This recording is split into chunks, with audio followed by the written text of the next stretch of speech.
Time now to answer your questions about 9525. My experts are here. Make sure you use the hashtag GermanWingsQs. So I'm back with everyone here. The first one is going to go to you, Richard Quest. It's about the co-pilot's experience, and it's from SN5. It says, isn't 600 hours small for pilot to be ready to fly commercial flight? An 8-hour day, that's like only 75 days flying. Well, of course, it's not an 8-hour day in the same sense as that, but right. The point is well taken. Yes, in the US, he wouldn't have been in that position. In Europe, the rules are slightly different. There's no escaping the fact, and I'll be brief, he is most definitely at the lower end of experience.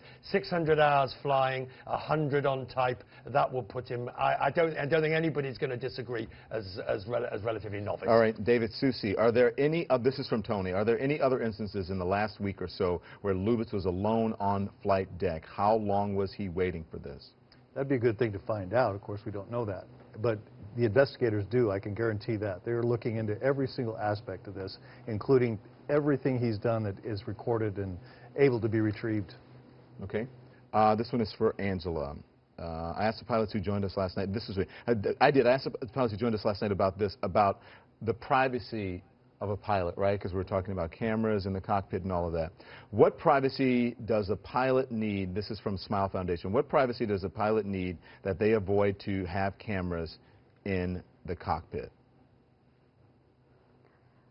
Angela? The role of a pilot is almost a public figure role, and there's almost always someone looking over your shoulder at some point. If it's not the Federal Aviation Administration, it's the chief pilot or somebody else. Well, why are pilots so resistant to this idea?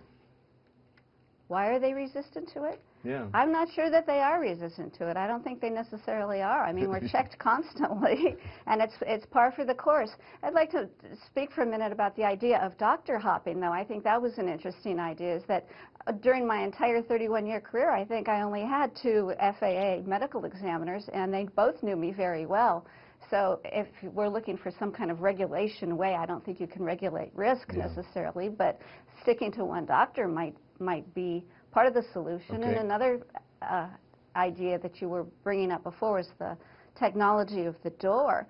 And you have a perfect venue here to inspire young engineers to think about better ways to handle the cockpit door problem. I mean, I don't know if it's a fingerprint or an eye print or something, but other ways to handle I did think of the fingerprint that or the part eye print of the problem. last night. I thought that was a very good, and I didn't bring it up, but I meant to, because even, you know, when you get into certain medical facilities now, or certain, you know, high security facilities now, you have to have an eye print or fingerprint. Even databases, and not databases, data centers. Okay, so, but every pilot we've spoken to on this program says, oh, no cameras in the cockpit.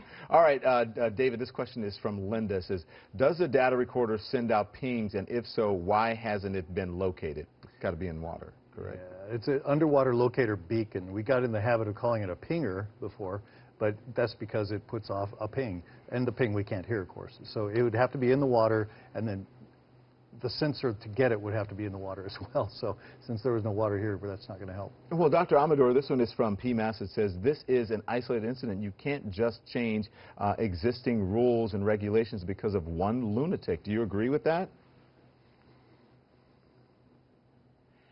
Well, first of all, I wouldn't agree with that he's a lunatic. We don't know anything yet about his mental status.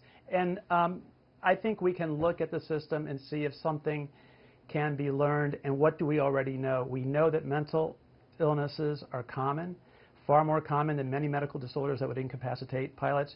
We know that there's a culture of stigma. And just commenting earlier on, it would be onerous to have mental health evaluations as part of the biannual health and fitness to fly evaluation. It wouldn't be onerous. It doesn't cost that much more. The big problem is that the airlines and the FAA have to create a culture of normalcy, that mental disorders happen to all of us. Your comments earlier, Don, about half my friends couldn't be pilots if they couldn't be on antidepressants. If I'm paraphrasing you incorrectly, forgive me. You're right.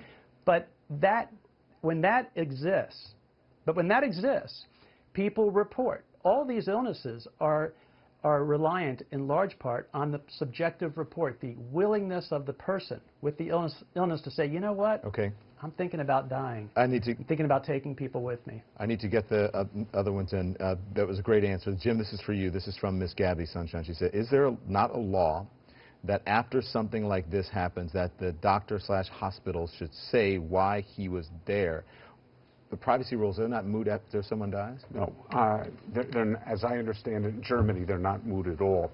The last question brought up an interesting point, though, because this event happened 15 years ago with Egypt Air 990, where you had an aberrant pilot with a history of strange behavior. Before you say that, though, I want to say that the official record for that shows legally that it was a rudder problem, a mechanical problem, that 990, that was, I'm sorry, I'm getting Silk Air. That's Silk Air. Yeah. Sorry about that. Go on. 990 was pilot suicide. And when the chief pilot was going to report that pilot for his misconduct in New York, and that pilot was going to be fired, he was so distraught he crashed the airplane.